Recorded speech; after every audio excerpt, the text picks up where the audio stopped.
So I really appreciate you coming to our session. So I have to admit that when the conference call about this session was set up, the call with Karl Rove was also set up. So I blew off Gordon and Steve. And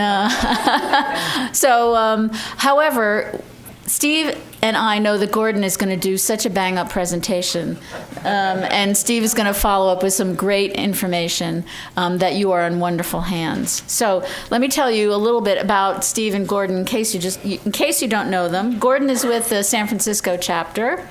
He's been with the chapter for 13 years, 10 of them on the board.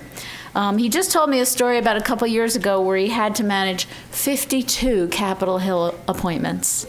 So he's clearly a very good manager and juggler, and has a lot of experience with local issues in California, statewide, and with public policy issues. So he's really going to present a terrific outline of how he conducts that work in California. So I know that I will learn quite a few things. Steve has been on the Illinois board for 8 years. Steve is also a runner, right, Steve? Yes? I do run. He does run, yeah. As you may know, the Illinois chapter sponsors the most successful financially community walk in the country, and I'm always hoping to grow up and be like Steve. So no more needs to be said. I'm going to let Gordon introduce himself further if he wants to, and then just jump right in. And I hope we can have a lively discussion at the end, because as a lot of us heard from our Congress members yesterday, we need to go back and be local and be visible so that when we come down here to ask for something, our members of Congress know who we are and know what our issues are on a regular basis. I know a lot of you do this already, but I'm sure that Gordon and Steve will have tips for us on how to do it even better year-round. So with no further ado, Gordon.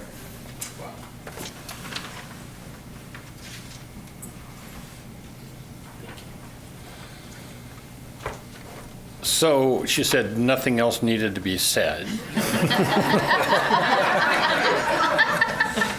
And Nancy did a good job setting me up.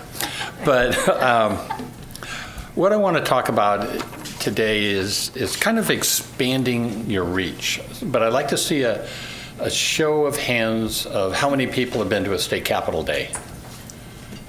All right. I'm impressed. I also want to clarify on those appointments, 52 appointments. I only scheduled, right? So I wasn't running back and forth 52 times in one day. So with expanding your reach, what I have found in some success with our efforts in California is that it's really important to build a network. And there's a lot of ways that you can go ahead and build your network. Connect with like agencies. You know, when you have a walk, we always call them community partners, so we have table alongside. Spend some time going from table to table and to see if there's an agency there that you may want to connect up with. You may want to attend if they have a walk. NAMI, I go to NAMI walks. NAMI actually also contributes financially to one of our walks, as well as table at most all of, well, in the San Francisco chapter, we have 7 walks, community walks, and we have NAMI at most of those walks. So look for those agencies, even if it's your county or territory, district, whatever, mental health department, okay, or behavioral health department. You know, invite them and start to build those relationships with those folks. It's really important. Try to get on their mailing list. I get stuff from NAMI California all the time, let alone the affiliates in each of the areas. So I mentioned community partner walks, other events. Start attending some of their meetings and find out what they're doing. Just like we just heard, it's important to have that face-to-face connection. And you may find out that after attending a meeting or something like that, not only will you learn something about their organization, But don't be surprised if you don't get invited back to do Talk Saves Lives or something like that. I've done that for a few of the agencies that I connect with. Visit the websites. I found this very, very interesting in going to their websites, finding out what they have. NAMI California, and you go and you can click on their advocacy bullet, and here's a drop down of the bills that they're interested in, that they're supporting. I have called upon NAMI California at the state level to write letters of support for bills that we have also been supporting, and also asking them to get out to their affiliates and see if they would be willing to support bills. So, to start with, it's just a matter of connecting face to face. It doesn't have to be a big deal. Just start, and what you'll find, it starts snowballing. Volunteer to serve on committees. I'm retired, and before I retired, because I saw a lot of folks from my company. And when I get my check every month, we have a little newsletter that says who retired and who died.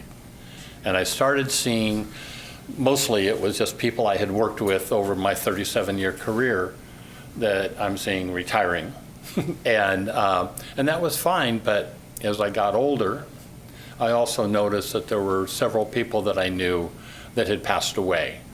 And I noticed that they passed away because they really didn't have a plan or anything they were going to do after retirement.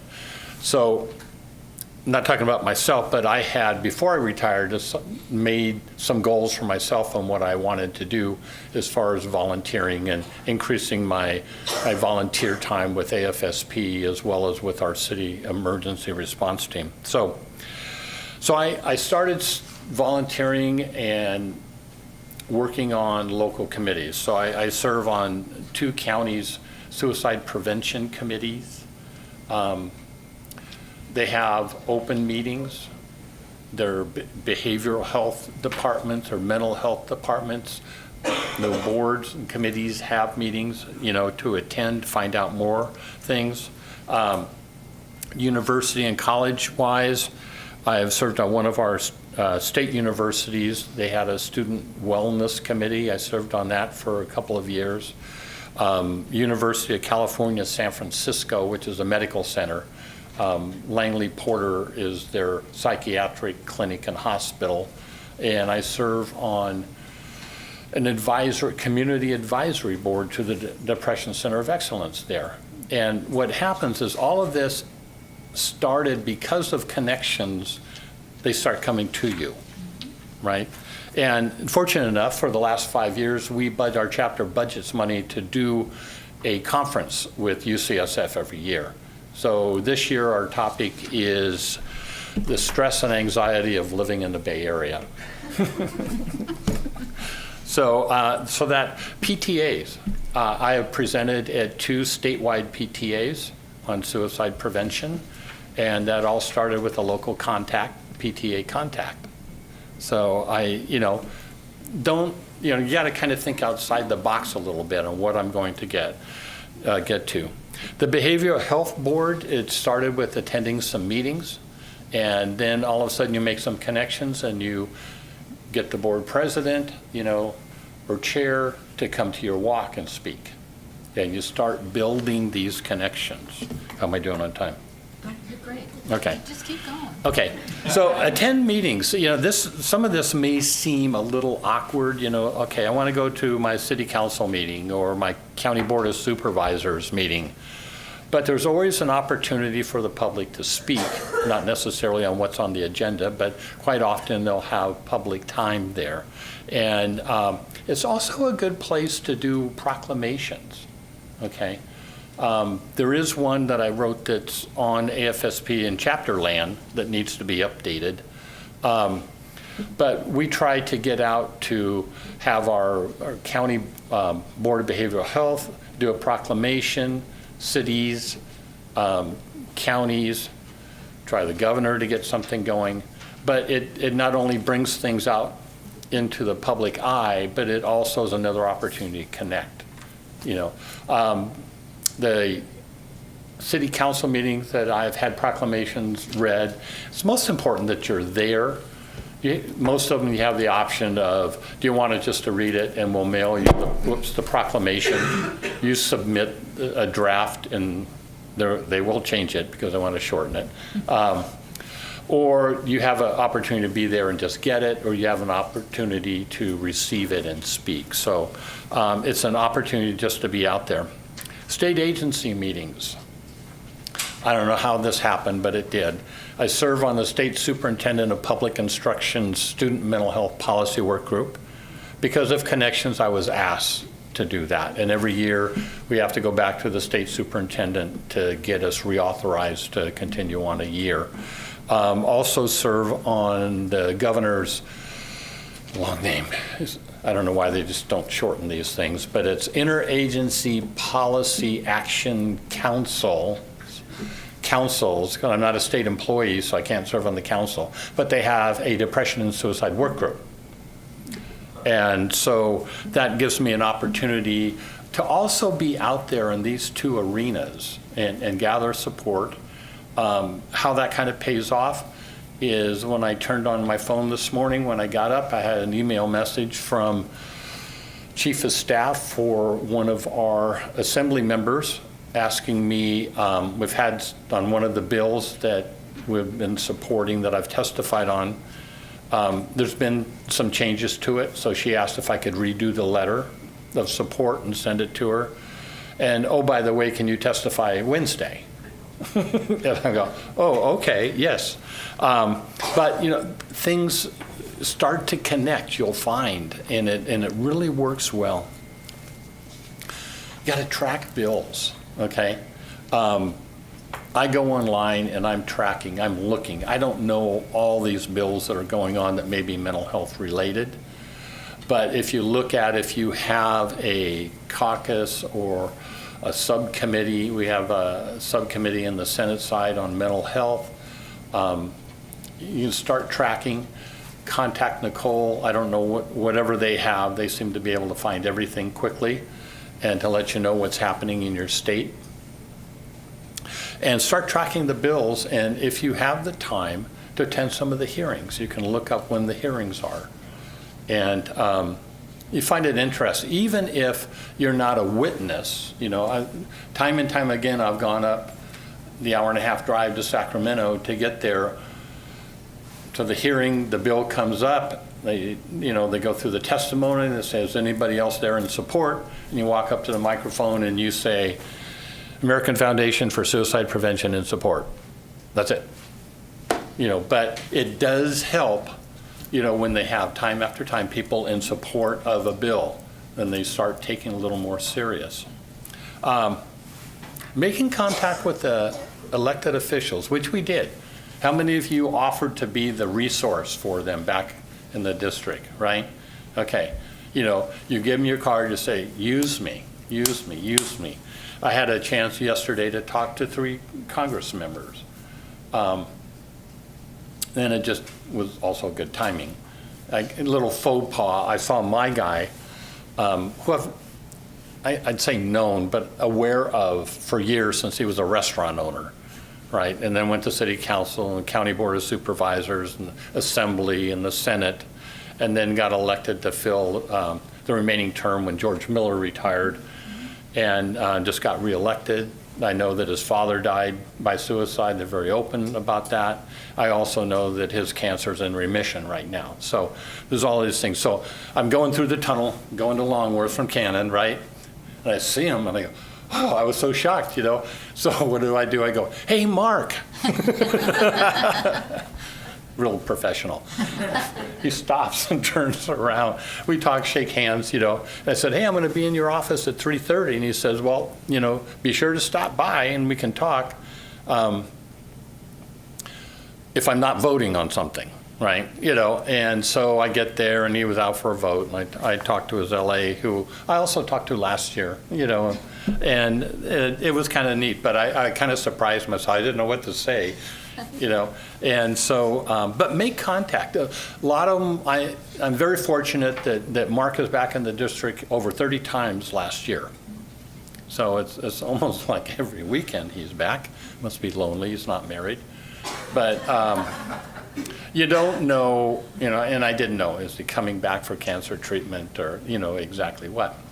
Last year when I had an appointment to meet, he was on his way back. It was Tuesday, right? So he was back in the district and he was flying in on Tuesday, and so I missed him, unless I wanted to come back around 6 o'clock.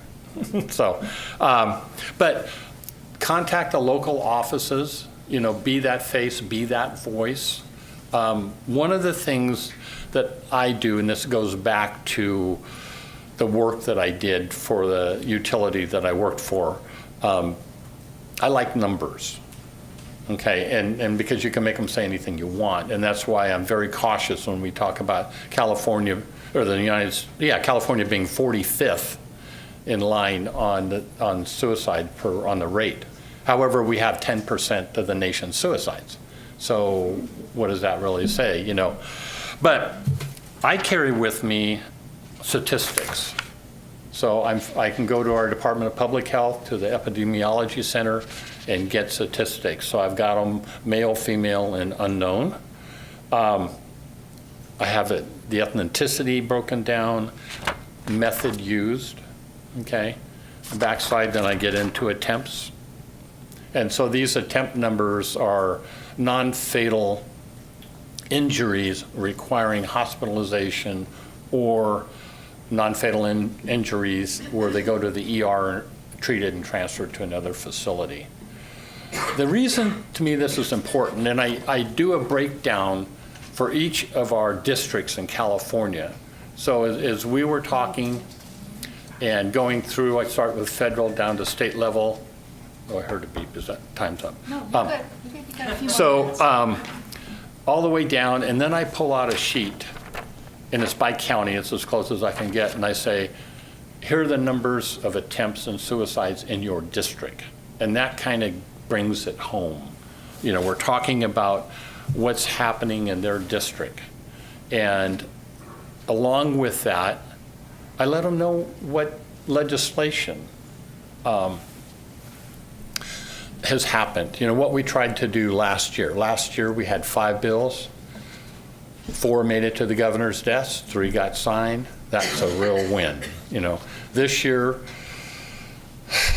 we have one that went to appropriation suspense file, and that's kind of like the graveyard of bills. But we have 3 others that are making their way through. One is, the only thing left is a vote on the Senate floor coming up in the next couple of weeks. I suspect this other one, I'm going to testify in the Senate Education Committee, will hit the floor, a few weeks after that. And the third one is slowly inching its way still through the Assembly. So we still have time before the end of August, so we'll try to get it moving. So have data, look locally. I also have the statistics anyhow, I'm not going to just dwell on that, but it's important for them to know.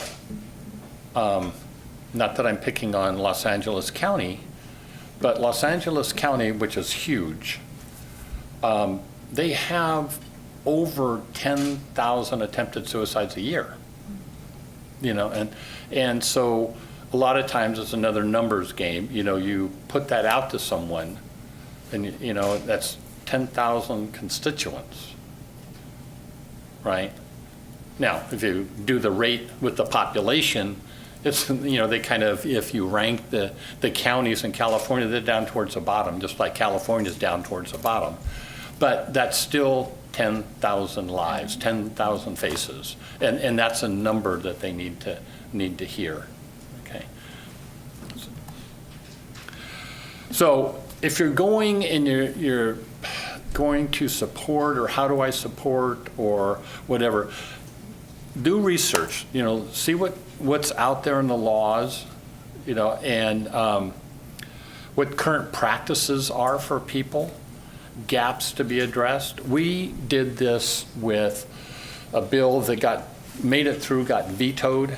We heard about Robin Williams. Our bill hit the Senate floor. The day after he died, we had two no votes, okay, on it. And matter of fact, they strengthened the bill by adding "and others." We're looking at suicide risk assessment training for psychologists, licensed professional counselors, marriage family therapists, and all of those. The governor vetoed it, and he sent it back to the Board of Psychology and the Board of Behavioral Sciences, who were opposed to the bill. And that was 2014. That bill is about ready to go to the Senate floor for a full vote again, sponsored by the Board of Psychology. So we were able to turn them and take a look, because there was a gap. That's what we found, a gap. We got them to do a survey of the colleges and universities in California and what their programs were. And it came out that they were satisfied, the licensing committee, with somewhere between, let's say 90% of the universities, what their responses were. Then we got them to take a look at their examinations for licensure. They have 3, they get to pick 2. One didn't even address the subject. One was a little bit better than so-so, and the other one was great. So there was that gap, and we convinced them that there was a gap there. And they owed it to everybody who lives in California to ensure that they're doing due diligence in closing these gaps. And so they wrote a bill. I got the same assembly member, Mark Levine from Marin County, to sponsor the bill again. And there's no appropriations part in it, but it still has to go there. And then it'll hit the floor in the next couple of weeks, and then off to the governor to sign. We've had one no vote, and that was from a licensed clinical social worker who said, I had that training. But we're talking about psychologists. So anyhow, if you want something and you're going to write a letter in support or anything like that, go ahead and write it. Send it to Nicole first. National needs to approve these things, and then go on from there. We want to get their concurrence. If you find something, and you want to start a bill, how do you go about that quickly? You need to do your research. You need to have all that facts and kind of background material, and then you need to do the research on the elected official. Find somebody that is sympathetic to the cause, right? And then you write a letter, getting review at National, along with some documentation, and you send it to them. Then you can follow up, and meet with chief of staff or one of the others. And then along with that, as you're sending it, it helps if you build a coalition. We just signed on to a letter that we have a group called the Bridge Rail Foundation in San Francisco that took almost 15 years for them to get approval for suicide nets on the Golden Gate Bridge. And I don't want to use the word net because it's going to be metal. So if someone still wants to jump, they're going to fall 2 stories onto metal and probably get hurt. Everybody says, well, you put a net there, they're just going to jump to the net and then get off the net and then jump on down. They're not. It's going to be a deterrent.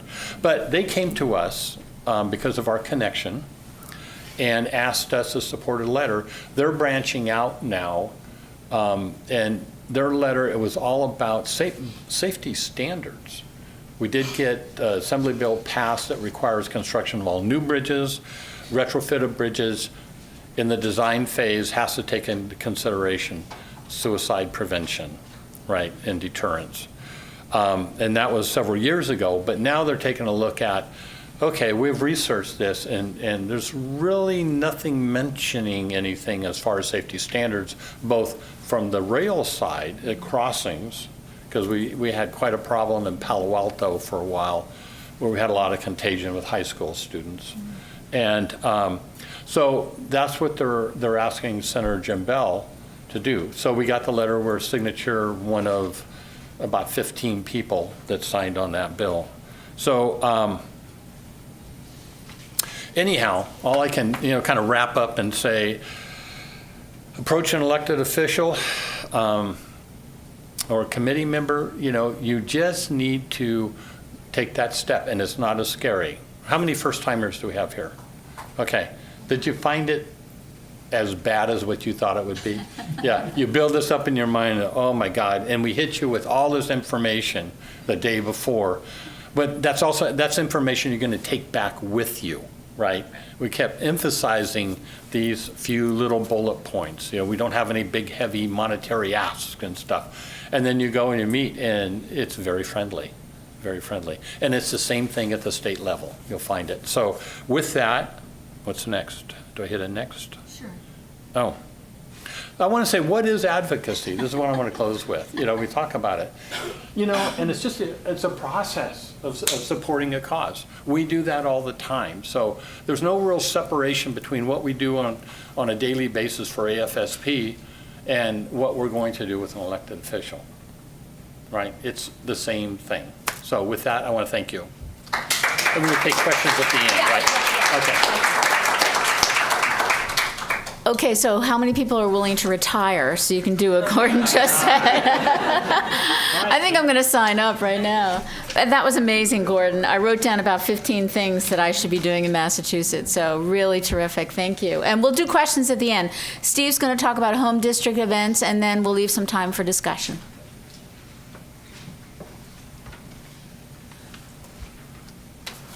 Yeah, Gordon, he embarrasses me when I hear what he's doing. So I agree. I need to retire and get serious about this work. What I'm going to talk about is actually a very specific event that we decided to run. We have our state capitol day, and I was very frustrated. We had, I think, a dozen people in 2015.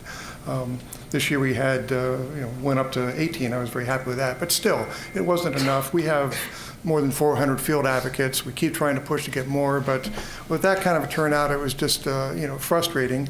And a lot of it is geography. In Illinois, the Springfield is the capital. It's probably about 3.5, 4 hours from the Chicago area where 80% of the population lives. And even people in the downstate, that's still a pretty good drive to get up from the southern part to Springfield. So I understand that you're just, expecting people to take a full day off of work and drive hundreds of miles. So we decided to try to do what we call just visit your legislator at their home district event. And what we did was, in Illinois, we have I guess you can call it a part-time legislature. Their session goes from January 1st through May 31st. Then they'll come back in November for what they call the veto session, where they can try to override vetoes of the governor. Illinois, being Illinois, it also tends to be the time when greased bills get through. I mean, you may have a bill that was totally empty. They changed the letter the to the. I mean, they actually didn't change the word, but that bill suddenly in November is packed with 200 pages of something that utility companies want to get in, and it gets voted out, by enough of a margin to, beat the governor. So at any rate, we are part-time. Well, what I decided was, given that timetable of they're busy from January to the end of May, summer, people on vacations. So I decided to tell people, show up September and October. I mean, that'll be the time to get there. It's before the veto session in November. They're back from vacation, the kids are back in school, and they should be in their home district. So what we did, we used our Washington office. I mean, they've got the ability to send out a letter under your name. It says Steve Moore, public policy chairman of Illinois, but it's really coming from the Washington office, goes to all the field advocates in the state. So you just draft a letter. I drafted a letter to all our field advocates urging them to go visit their state legislature in their districts, and Nicole sent that out for us. So learn to use them. Given the fact that they're not going to be able to come to here for a full day of training before they go visit them, I had to be a little bit specific. So I gave, fairly detailed message. I had a link to that video you saw yesterday where Trevor introduced it. Then you had the two people visiting Jonah at Congresswoman Napolitano's office. So I gave them a link to that so they could see what a visit looks like, and then some pretty specific instructions. Plus a lot of, I gave links, or actually copies of materials I would want them to bring. The information I wanted, I think you heard some of it actually, Gordon talked about that. I'm actually, on my real job, I represent competitors of public utility companies. So I'm also kind of in the same field. I love data also. And so I really wanted to make sure that they do have data. And really the message I wanted them to give to their legislators was, number one, tell your story. And so I wanted to give them some specific instructions on that. So first of all, I do think it's good. AFSP has a nice one-sheeter on how to tell your story. Send that to them. I'm real big on when you are making your presentation and telling your story, it should be positive. I want them to talk about the person, if they lost someone to suicide, give their name, talk about how good they were. You want them to understand that this isn't trying to make yourself a candidate for queen for a day, which, anybody know what that is? Gotta be old. It was an old TV show where women would get up and talk about how pathetic their life was. Their husband lost their job, they're having cancer, and after the 3 or 4 contestants gave it, the audience would applause, and the applause meter would go. And whichever got the furthest would get a washing machine. Truly awful TV show back in the 60s. Well, you're not doing that.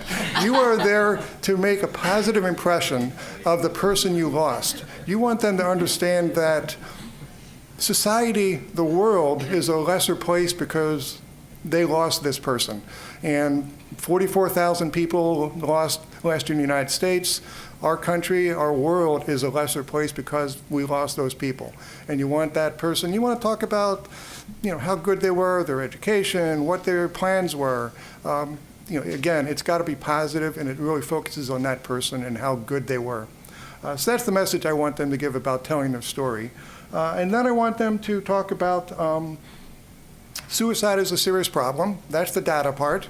So you want to have as disaggregated as you can. And it's difficult. I know in Illinois that legislative districts cross county lines, city lines. You could be across the street in the same town.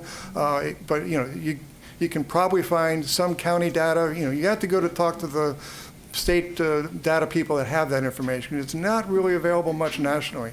Whiskers has some maps that can get down to a county level, but you've got to get 10-year data probably just to get some of the smaller counties, because they don't report it if it's not enough suicides.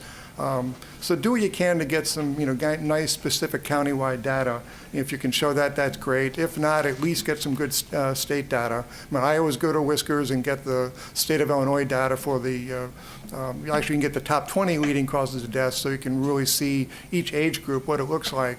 And so I have the people talk about that data. Other data I like is the high school youth risk survey, youth risky behavior survey, which is really good because that shows, percentages that are just extraordinary. 15, 16%, considered suicide seriously in the last year. The attempts are, I think, like 4% per year. The attempts that required hospitalization or a doctor were, 2.5%, not, per 100,000. And so I want them to talk about that kind of data. And, the AFSP has a nice, color graphic for your state, so, give that to them also. So that's the data part. I want them to show suicide is a serious problem. Then the next message is suicide is presentable, or preventable. I want them to, talk about the fact that 90% of suicides are a behavioral health issue, and we can treat behavioral health, and so that's within the tie into why many of our things we want to pursue are mental health. Even if you don't have bills, just the funding for mental health, you need to pay attention to that. Whether it's community clinics, there's ways that you can get, they're kind of sidestep it, but get to helping behavioral health. So I want that message of them to understand suicide is preventable and you can do something about it. And then after that, if we have bills, these are the bills we're looking at. If we don't have bills, again, just that generic, and as you heard earlier, Illinois doesn't have a budget. So when we're pushing bills, and we can still do it. There's lots of bills that have no budgetary impact, whether it's, educating teachers to looking for suicide prevention, anti-bullying bills. There's things out there that you can still do that don't require funding. And we've been successful. Even this year, we had 2 bills that got passed passed. I got another one that passed both, but the Senate amended it, so we got to wait for them to come back into session and concur in that. But, we got bills passed because they didn't have any financial impact. So, be aware of that you can always still do things. But it really helps to have something you're pushing because, the field advocates, I think, feel a little bit uncomfortable just going in and saying, just keep me in mind. If you can have an actual bill, that is really helpful.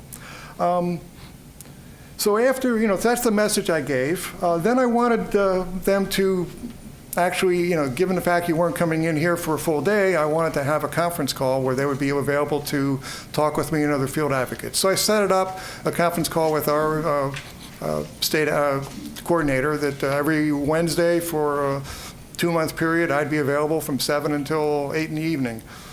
One person joined on those. So I'm not going to bother doing that again.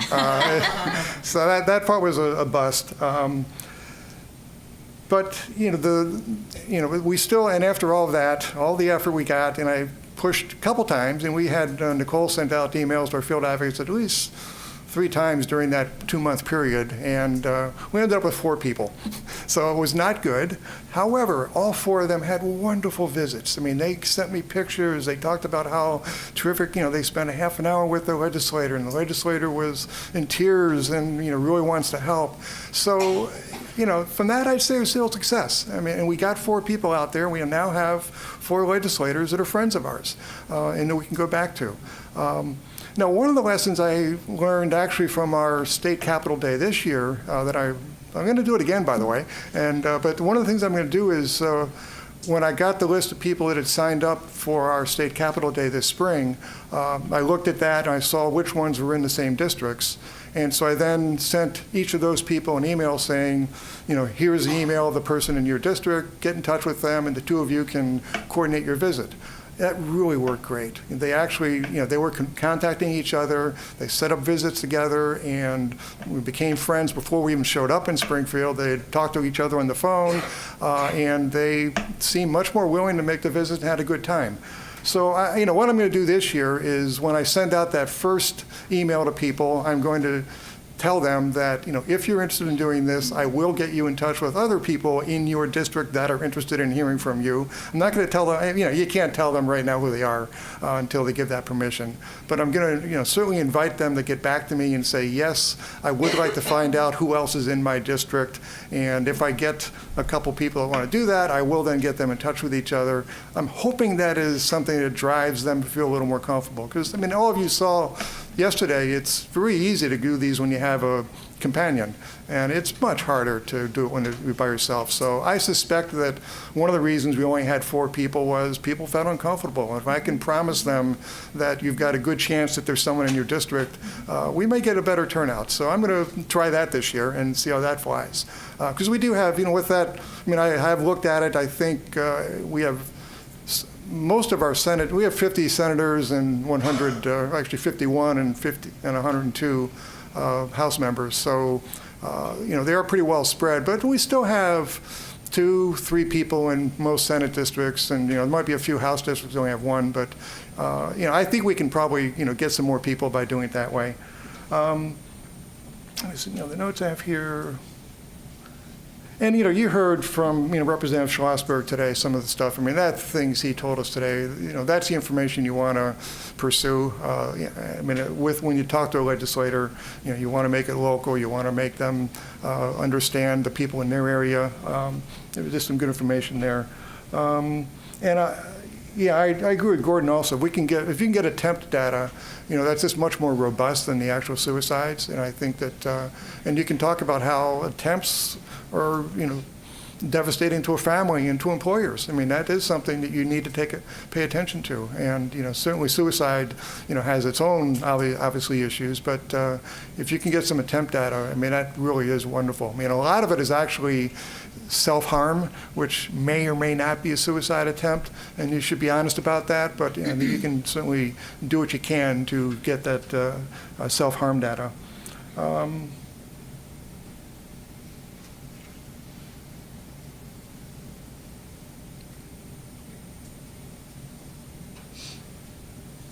All right, that's about it. So I think we're probably ready for questions now. Thank you.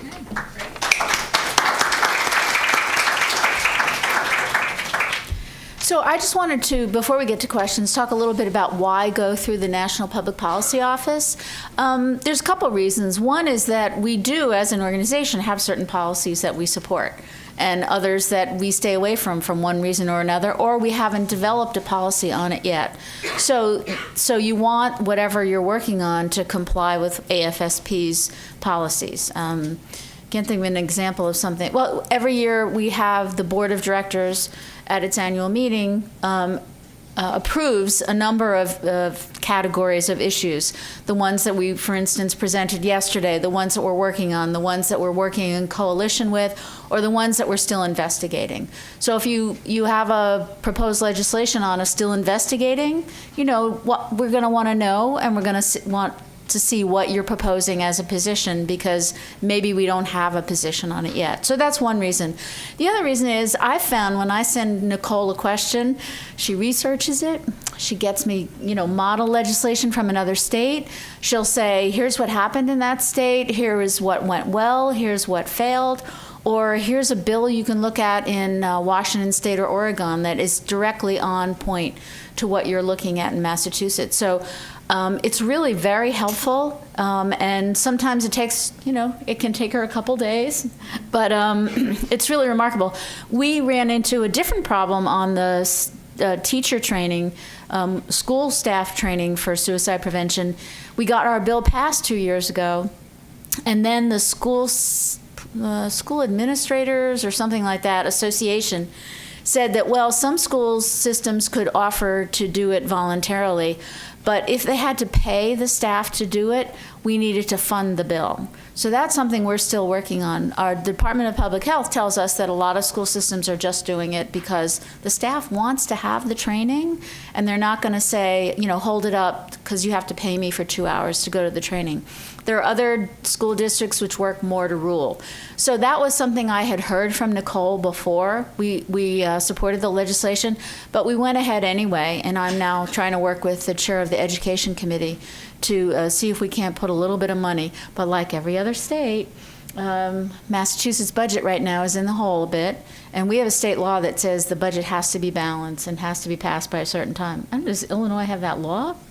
Who knows? Yeah. Or else maybe if the governor and legislature decide to ignore it, they just ignore it. So anyway, I just wanted to reinforce, I don't want you to think that, you know, Big Brother and Big Sister are living here in DC. They're really very helpful, and they really want us all to have the information we need, and also to be able to implement policies that are in line with what we've all agreed on. So let's go to comments and questions. Yeah. I'm Sue Vasquez. I'm from Maryland. One of the issues that we just got a teacher bill passed, and one of the provisos is it's done during an in-service, so the teachers are going to be there anyway.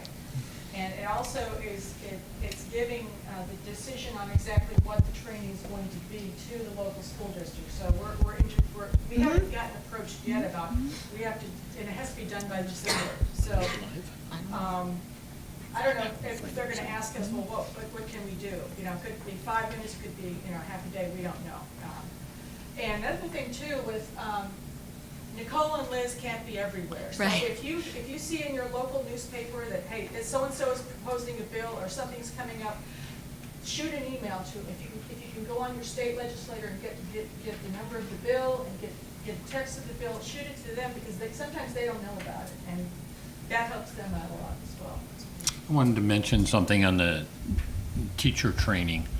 We worked 4 years with the California Commission on Teacher Credentialing, and so what we finally got at the end of last year is that all new single and multi-subject teachers will receive mental health training in college prior to getting licensed. So that's a preemptive strike, so to speak. Clever. The other part, something that we did was working with the Department of Education in the 7 California chapters, we agreed to fund youth mental health first aid materials for 5 years throughout the state. So we're in year 2, thousands have been trained, but we do run into the problem of you pull a teacher out of a classroom, you're paying for a substitute. Mm-hmm. So we have kind of lobbied the county departments of education to see if they have any funds to help support that. But custodians and bus drivers, et cetera, they're all evaluated. Anybody that comes in contact, parents, the teachers, welcome to attend that training. Also, since I have the mic and I like to talk, Trouty, I hope you don't mind me mentioning this, but another connection, how things happen, is I was asked to present More Than Sad, just a quick overview for this committee I serve on in education. And I got talking to someone from the Los Angeles area. So I get back home, I shoot Trouty an email, said there may be some interest and some interns coming on at LA County schools. And I have no idea, but it's like huge. And so that what that worked out is Trouty made some contact, and the next thing you know, we have that going through. I don't know if it's the United States, the largest or second largest school district in the nation is implementing that, and it all started with just that contact. So. We trained 60 psychiatric social workers at LA Unified School District on More Than Sad. That's great. That's great. Did everybody hear that? Yeah, okay. Let me add one more go ahead, thing Steve. on the national office that I didn't say before. If those field or those action alerts you get for the things happening in Washington, they can do that for you at state level. So we had them, a couple of bills we had this year. We had our field advocates. A letter came under my name. These are the bills. These are the issues, and then there was a letter that when they pushed the button, it came up with a letter to their House member, to their senator that again we wrote that had some nice little bullet points of why you should support this legislation. So use those guys. And by the way, one of the other reasons that they were delighted that I picked September and October was that's one of their not doing a whole lot more at Washington. So Nicole really liked that we were doing it those months because she was able to help and put more time into it. So another tip is that one of the things I do when we send the automatically generated emails is that I also send another email to the legislative aide or the health LA whom I met with in DC if it's a national issue, because I know that sometimes the personal email gets a little more attention.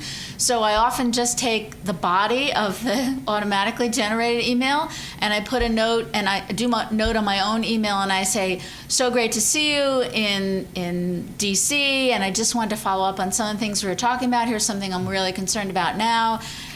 Paste in that body of the message, and then I say, please be in touch with me or the national office if you have further questions. I just think it doesn't hurt to have the individual, because what we heard from Representative Kennedy yesterday in a long conversation in his office was if his office gets, what did he say, David, 50, whatever. Yeah. 50 emails on some topic, and his staff doesn't tell him about it, he would be crazy, and they have to answer every one of those emails, especially when they're individual, he said. So it was an interesting observation from him. Yeah. I want to give a plug for us number guys, too. So twice yesterday, because I was going through the numbers in the district, and I then led into the bills, I was asked if I could reference the bills in the last couple of years, write a short paragraph about each one, because they thought maybe there's something there that we could do at a federal level. Maybe, so I mean, it plays up, and it also allows you to say, we just don't come to you for asks, but we're working hard in your district, and this is some of the stuff that we're doing at the state level. David has his hand up, and then we'll... Yeah, I wanted to ask a specific question and then share just a little bit more on what Representative Kennedy said yesterday. Steve, you mentioned that Whiskers, is that WISQARS, it's from the Centers for Disease Control, and it's an online database of violent death. It's not the violent death reporting system, it's violent death data that's not as, doesn't have as many details as NVDRS, but it does have statewide data. They also have maps that can get down to a county level, and you can manipulate it by gender, race, and year. You can pick your years or range of years. So you can kind of play around with it. But it's the WISQARS. You can just Google whiskers and you'll see it on the CDC website. Great. So yesterday I was going to mention about we had a terrific meeting with Representative Kennedy, and I just thought it was very interesting what he said. He asked about the walks a couple of times, repeatedly, how many walks, how many people, how many locally, nationally, and then he sort of circled back and said, what I'd suggest, respectfully, would you have 200,000 people, say in Greater Boston, or in an area doing walks. They finish the walk, they get a T-shirt, they get a water bottle, they should get a postcard addressed to their congressional representatives or their senators, local or national. And that's where he got into saying, if I hear from 50 people, that's a big deal. If I hear from 2,000 people, it goes right to the top of the list. So whether we have something specific that we're asking, or just a general mental health and suicide prevention is important to me, and here's why. It's in that, the water walks are in October, it's in that time, of year where they're taking action on things. So I don't know how to implement that, organization-wide, but something that we're certainly going to think about with all of our walks in the Greater Boston area and campus walks too, to add that to the takeaways. And it's easier to do it for senators, obviously, but if your walk is in a specific congressional district, you can just pre-address it. Then have them give you the postcards, and we will mail them to make sure they get mailed. You know how things end up in your pocket or your bag or whatever. But yeah, we thought it was a great idea, and he was really looking for the national connection, because he agreed with everything we proposed. Lots of people are not as agreeable. So we thought it was a terrific idea, and we will run it up the ladder. I think there was, right here. Hi, I'm Tammy from Tammy, yeah. Indiana. Kind of piggybacking on what we were just talking about, whiskers, but Gordon, you had said that in LA County you had 10,000 attempts, and you had those statistics and numbers for those people. Where do you get that at? Okay. Thank you. I should have explained where I get my data. California Department of Public Health, Epidemiology Center. And that's where, I can go there. They're a little behind because they're changing their software right now. But I'm on them all the time. I got the name of the gal that actually does the input, and she's in trouble no surprise, now, right?